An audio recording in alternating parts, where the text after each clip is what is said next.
Today, I'm giving you 14 mind-blowing mortgage rate predictions for 2025. A lot of people thought we would end 2024 in the 6% range. But as you can see here, that hasn't happened. In fact, as we start 2025, we're at 7.26%. I just pulled this a few minutes ago from Mortgage News Daily. So what will happen as we move forward through the year? That's what we're going to look at today on the Housing Nerd. Hey, if you're new here, welcome to my channel. My name is Jason Ferrier. I'm a realtor and investor in Central Ohio. I've been doing it for the last 7 years. I'm excited that you're here joining me for today's video. It's going to be a great one.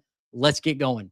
All right, so I'm using an article from Lance Lambert at Resi Club Analytics. The link's in my description below. I'm going to jump right into some of these predictions, and I highlighted the ones I thought were the most interesting.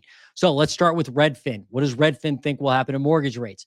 They say that they'll average 6.8% in every quarter in 2025. 6.8%. They're not saying 5% or even the low sixes. 6.8. It's pretty high. In fact, Redfin, you're going to find, is one of the highest of all these predictions. I thought that was interesting. Usually they're the most bullish, but they're saying, nah, rates are going to stay high. And they say mortgage rates could drop to the low 6% range if the economy weakens and or if plans for tariffs and tax cuts are dialed back. Any year in which a presidential administration changes hands is unpredictable, and this one may be especially unpredictable. They're saying tariffs and taxes are going to drive how high or how low mortgage rates go, probably because of the 10-year rate and the national debt. What do you think? Comment below. I want to know what you think about Redfin's prediction for mortgage rates. All right, I'm going to skip a couple down and do CoreLogic. So CoreLogic says the 30-year fixed mortgage rate will average 6.5% by the end of quarter 4, 2025. So by the end of this year, they're saying 6.5%. Notice no 5% calls yet. All right, let's look at this one. Mortgage Bankers Association. Now, remember, we just looked at the MBA, right? The current MBA rate, you can see 7.26% right now. But what do they say is going to happen to mortgage rates this year? Well, they say the latest forecast published by the trade group has the 30-year fixed mortgage rate averaging 6.6% in quarter 1, which we're in right now, even though it's 7.25, or 7.26, we just looked at it. They say it's going to be 6.5% this quarter.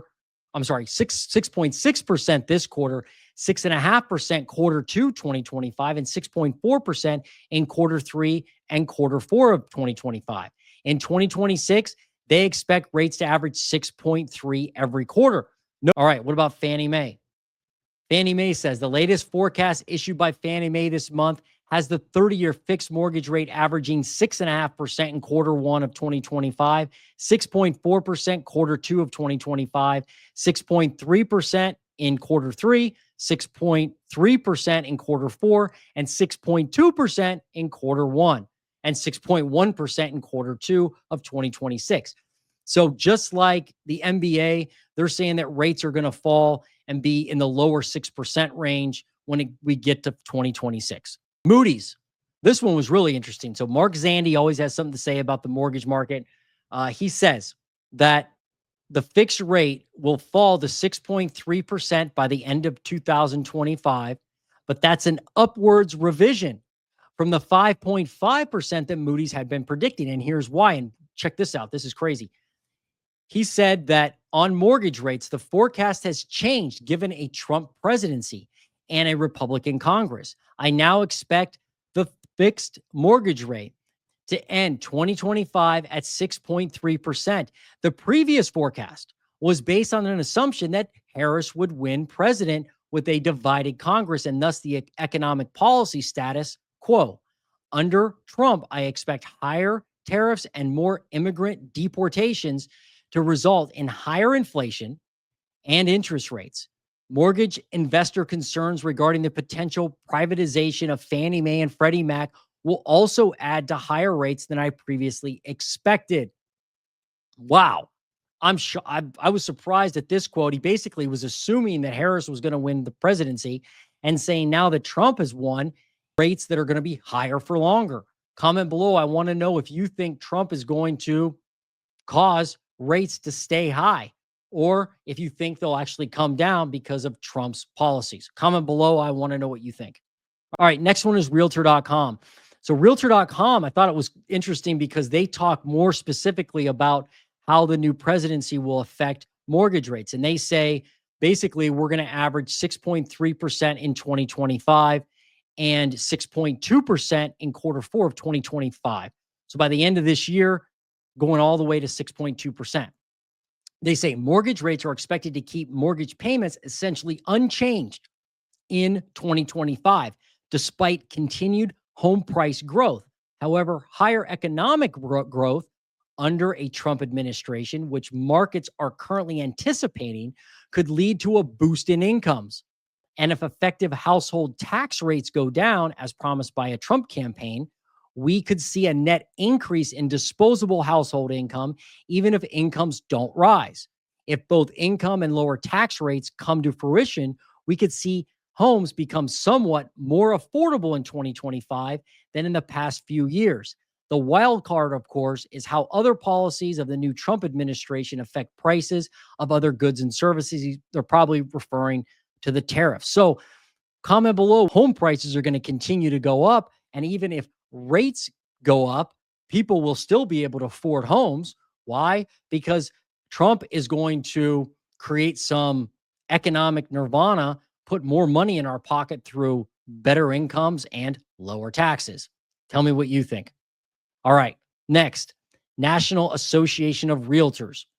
Economists at the trade group forecast the 30-year fixed rate will average 6% in quarter one of 2025 and 5.9% in quarter two of 2025, 5.8 in quarter three, 5.8 in quarter four, 5.9 in quarter one of 2026, and 5.9 in quarter two of 2026. So however you slice it, like they're already way off.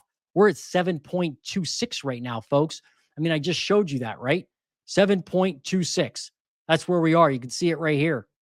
So for them to say, oh, we're going to be at 6% in quarter one, we're in quarter one. These rates better drop if NAR is going to be correct. Doesn't seem like they're going to be. Okay, so now I'm going to go back to the top of the article to show you all the experts on one screen. So you can see Redfin is the highest at 6.8%. That surprised me. Usually they're most bullish. I thought they'd be lower, have a lower prediction, but they don't. 6.8%. Then you've got Capital Economics, 6.75, Hunter Housing, 6.6, CoreLogic, 6.5, Wells Fargo, 6.4, MBA, 6.4, Fannie Mae, 6.3, Moody's, 6.3, Morgan Stanley, 6.25, Bright MLS, 6.25, Realtor.com, 6.2, National Association of Home Builders, 6.12, Goldman Sachs, 6.1, and the lowest, NAR at 5.8. So you blend all those together and you get an average of 6.34% for all 14 experts. You average them, that's what they're getting, 6.34% by late 2025. No matter how you slice it, it doesn't seem like interest rates are going to drop below 6%, according to the experts anyway, this year. Of course, we really don't know what's going to happen to the economy. Nobody does. But if that 10-year stays where it is, or heaven forbid goes higher, we're not going to see 5% rates, folks. So what does this mean if you're a buyer, seller, or investor in real estate? If you're out there on the sidelines saying, hey, I'm waiting for prices to crash and interest rates to crash before I buy a property. Well, I got news for you. Rates don't look like they're crashing, and prices haven't crashed yet in the most metros across the US. So if you're doing that, you may be waiting for a long time. Trust me, there are opportunities out there now to buy a house, and you need to find one that fits your budget and make a decision where the rate you're currently getting, you can comfortably afford. Don't bank on rates coming down so that you can refinance. If you're an investor, make darn sure that property cash flows today, not when rates are lower. If you can make it cash flow at 7%, I can guarantee it's going to cash flow at 5.5%. That's what I'm advising my clients anyway, and that's what I do. So Having said that, I appreciate your time today. If you want more videos from the Housing Nerd, you should check out this one right now.